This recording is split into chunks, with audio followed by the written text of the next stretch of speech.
तो इन माइक में भी ज़ियाउल की शादी शामिल थी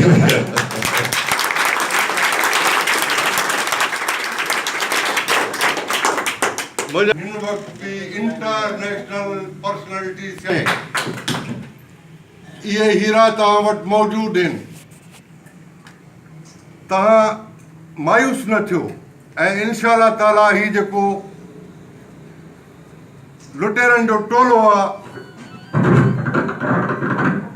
नवाज़ शरीफ ज़रदारी खां वधीक मज़बूत हुयो, छो जो हू अवाम में उनजी वरी भी कुझु न कुझु हुई, छो जो हू कुझु खाईंदो हो, कुझु लॻाईंदो बि हुयो। पहिरियां उनजी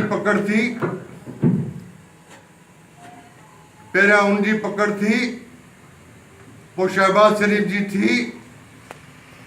जंहिं शहबाज शरीफ मुसलमाननि जे मथां गोलियूं हलायूं, जंहिंजे वर्कर बदमाश